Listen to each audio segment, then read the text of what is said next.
name's Mallory. I'm one of the trainers here, and today I'm joined by one of my fellow trainers. His name is John. Everyone, let's hear it for John. Now, you are all here up at Nichollis's pool today, and so we have some fun things in store for you guys. What we're first going to do is we have some questions that people have asked us. Now, just out of curiosity, how many of you guys asked a question today? Anybody? Okay, I see a couple of hands. What we're going to do is we are going to answer the questions that you had for us, and then we have a really fun show planned for you guys today, all right? So I will start out with my first question, and Nichollis here is going to help us to answer them today. So I have JD from Ohio. Do we have JD over here? Anybody? All right, there's JD. All right, JD wants to know, what do dolphins eat? Well, maybe Nichollis can help us out with this. Nichollis, what's your favorite food? He said fish. Did you guys get that? So we feed him a couple different kinds of fish. We feed him capelin, herring, which is kind of like the dolphin chocolate bar, and we also use it in our training session. So you're going to see this today when we do our training session with Nichollis. We do all different kinds of reinforcement, so they do get their diet this way. And Nichollis eats about 14 pounds of fish every single day. And so that's an important part of his day. We split it up. We like to break up our sessions. And sometimes he gets recesses, and you'll see John tossing fish when he leaves. My next question is Abby from South Dakota. Do we have Abby up here? All right, hi, Abby. She would like to know, what do you have to do to become a dolphin trainer? Well, I have a question for all of you.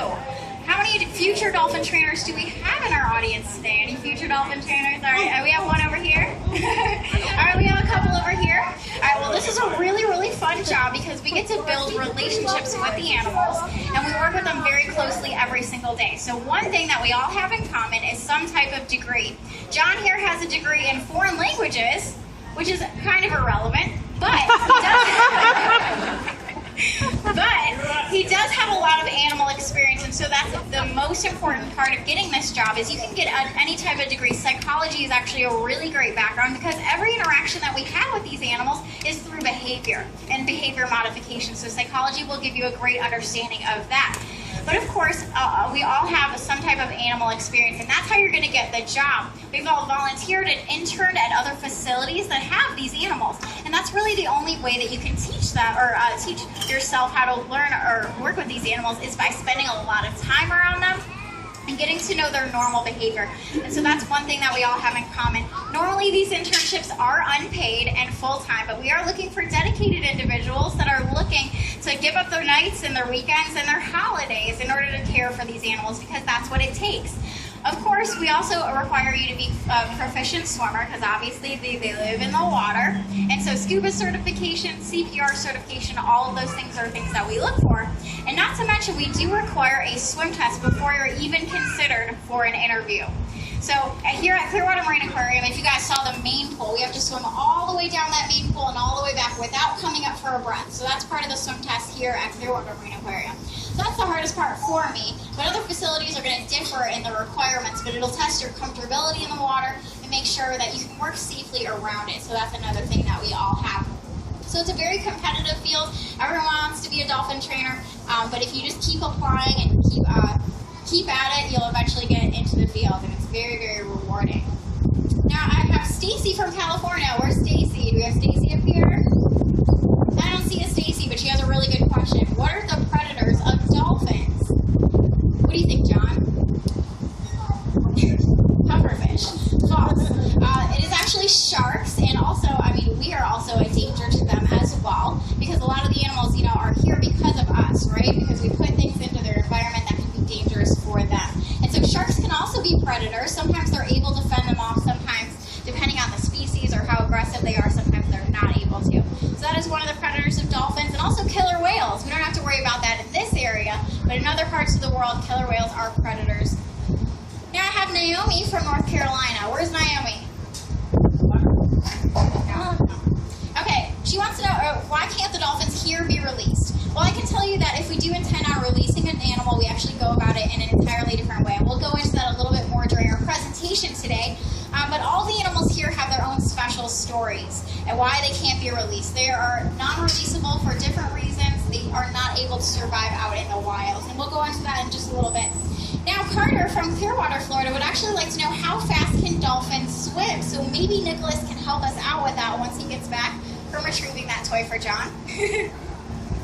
Maybe. Maybe.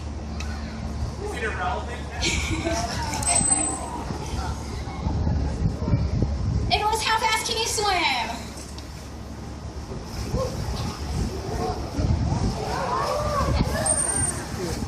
I guess that's how fast you can swim. Good job, Nichollis. Now I do have one more question.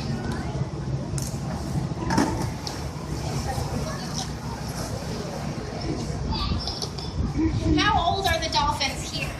Okay, well, Nichollis is about 12 years old. Winter is 8.5, and Hope is 3 years old. So they're all pretty young. Nichollis just reached maturity. And what we're going to do next is we are actually going to have some fun. We have a special presentation for you guys today. So if you want to give a hand to Nichollis.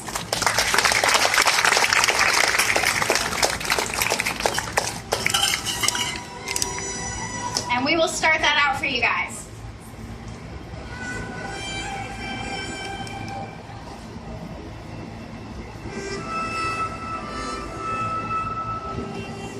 So Nichollis is going to come out of the water for you guys. Give him a nice round of applause.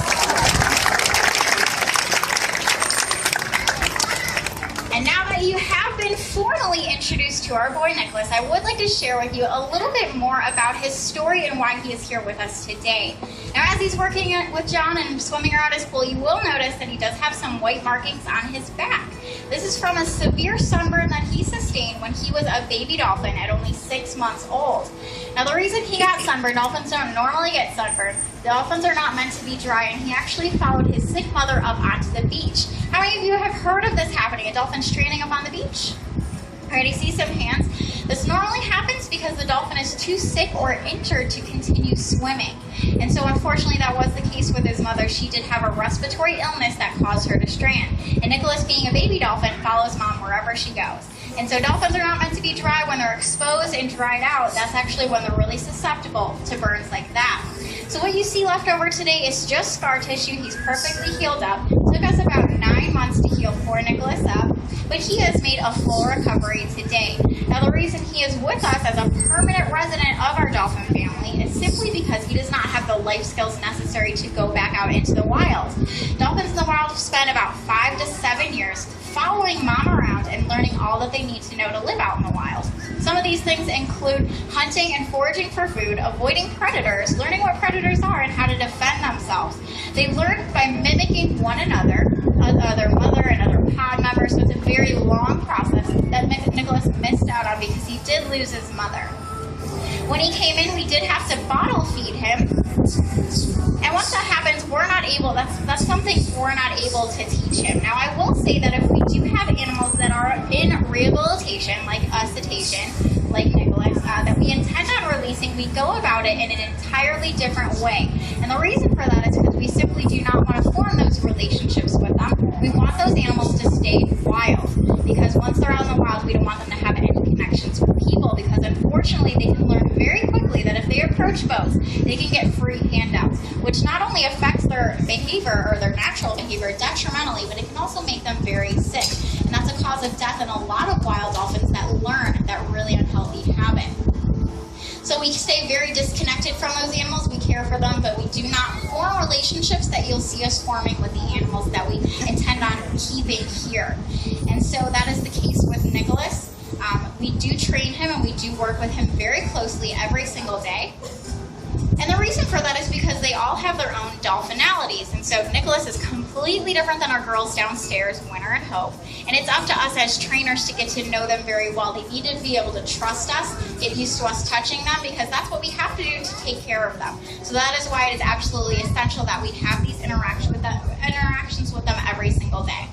So what we're going to do next is we're going to tell you a little bit about the husbandry care that we provide for our animals here. So the first thing that we train, and the number one thing, this goes on at any facility that you go to, SeaWorld, other facilities that have these animals, they all are trained to cooperate in their own medical care. So basically, Nichollis is trained for all different kinds of husbandry behaviors, meaning he's participating in his own medical care. So what we do is we lay him out into different positions, get him very used to us touching him, and we can even get voluntary blood samples from our animals. So see, John can get a nice look at his tongue and everything like that. Make sure he's nice and healthy. And this is something very simple that the animal can do for us. And we can also make sure he's nice and healthy. So Nichollis here is actually trained to voluntarily allow us to draw blood from him. So what we do, how we're able to accomplish this, it's kind of like if you guys went to the doctor, you went into the chair where you're about to get a shot, right? And you get the alcohol gauze right before they stick you, and instead they give you $100. How many of you would go to more often? Huh? That's what I thought. I would go too. So that's exactly what we're doing right here with Nichollis. We ask him to lay out into different positions, and where we would draw the blood on a dolphin is actually those tail flukes that you see. So most of the time it is a positive thing. There you go. It is a positive thing as opposed to, and so basically we're getting him very comfortable, so there's no surprises. He knows exactly what to expect, and if he sits there nice and calm for us and allows us to do this, he gets rewarded in all different kinds of ways. So we can get weights on the animals, we can give voluntary samples of all different kinds, and husbandry is the most important thing that goes on behind the scenes at any facility that has these animals. But we happen to specialize in it because we are a working marine animal hospital. So a lot of the animals that we have here have special needs. Now what we're going to move on to next is if you've ever wondered how we are able to accomplish this training that we do with the animals, we're going to show you a little bit about how we're able to do that. Now, of course, we start out by building that reinforcement history and relationship, which simply means interacting with the animals, having fun with them. We want them to associate our presence with lots of fun things. So John has this tool behind him called a target pole. So it's very important in the communication process. And basically, Nichollis is trained to follow it. And this is how we're able to accomplish some of these behaviors. So I'll let you guys watch as we do some targeting with Nichollis.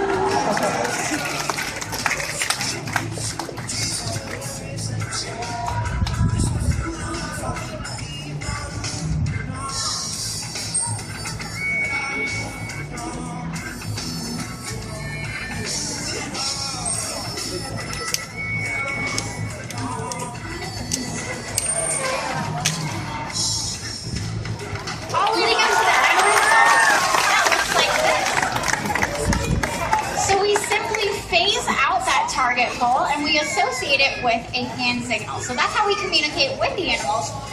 And maybe John would like to demonstrate for you how difficult and challenging it can be to communicate with these animals in this way. What he'll do is he's actually going to choose one of you to try and train. So do we have any volunteers today?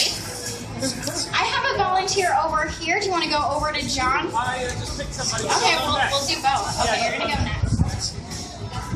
So, what we can do is anytime she makes a positive or a move in the positive direction, we're going to clap our hands for her. Right, John? Right. Okay, so everyone get ready.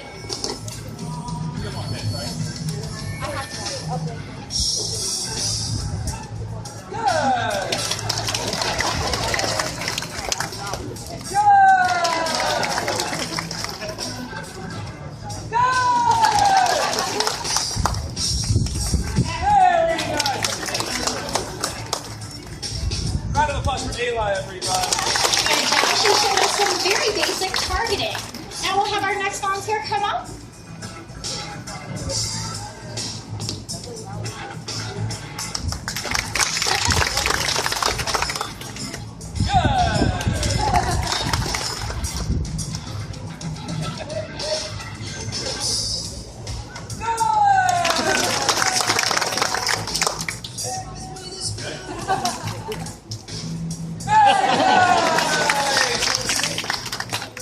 Good job, Natalie. All right, We want one more. All right, one more volunteer. Come on down. all right, this is the hardest one. Okay, this is going to be the hardest one, you guys.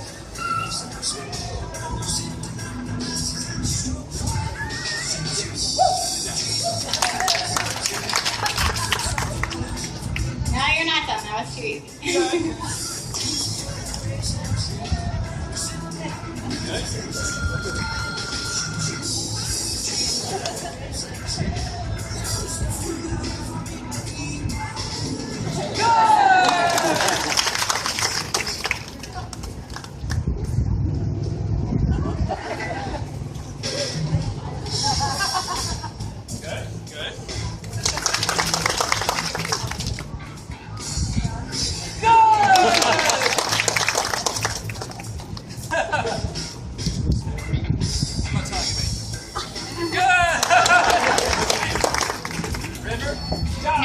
Now you will notice when our dolphin participants get a little bit confused, you'll notice that we don't do anything. We just draw a lot of positive attention to things that we like. And obviously John didn't expect them to just complete the behavior right away. We broke it down into baby steps. So one of the most common questions that we get asked here as dolphin trainers is, how long does it take to train a dolphin? And I can tell you, it takes their whole lives. We're constantly practicing things with the animals, constantly teaching them new things. And this is really, really important for their physical health as well as their mental health. We like to create challenges for our animals. And just out of curiosity, how many of you would like to see the end result of some of those behaviors? Anybody? All right, I'm going to let you guys watch as we have some fun with Nichollis. That's you. That's her. Give it. Go back.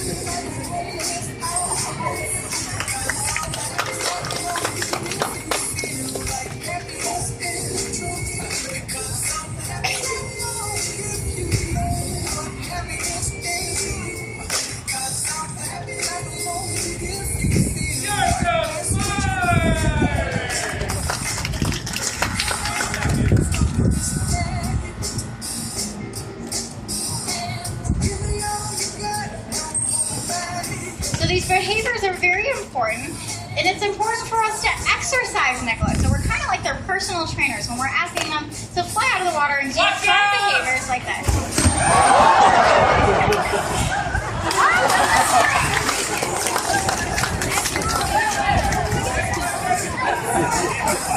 And I will tell you something silly about Nichollis is he does seem to get really excited when all of you get really excited for him.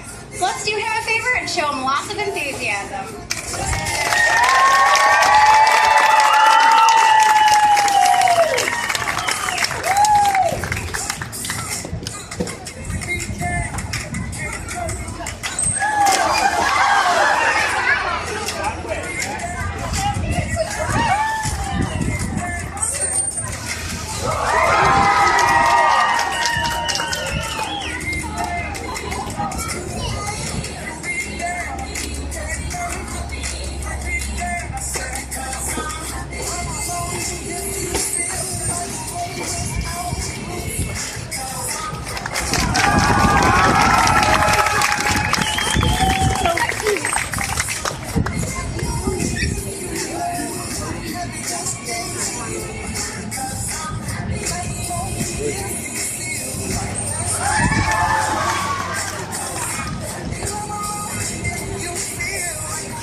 Nichollis has a very special way of thanking you all for coming out and seeing him and our other residents today. Dolphin thank yous can be a little wet.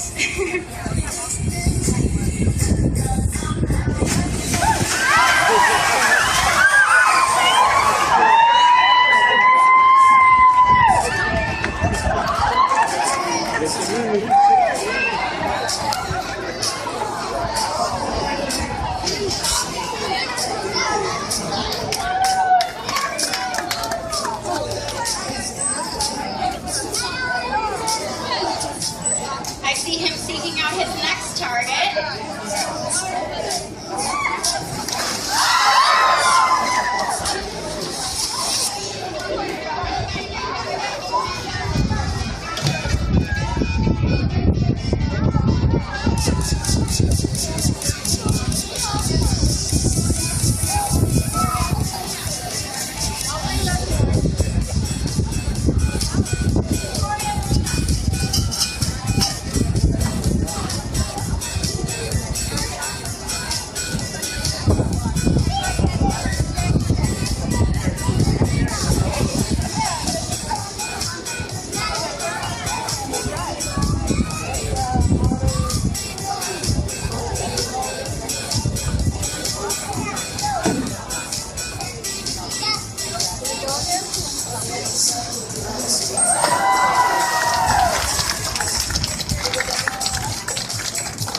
Now, we would like to take this opportunity to thank all of you for coming out today and supporting Clearwater Marine Aquarium.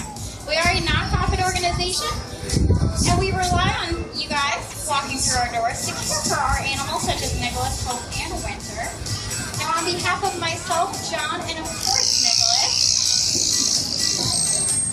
we hope you guys have a great rest of your day here at the Clearwater Marine Aquarium. Bye-bye, everybody.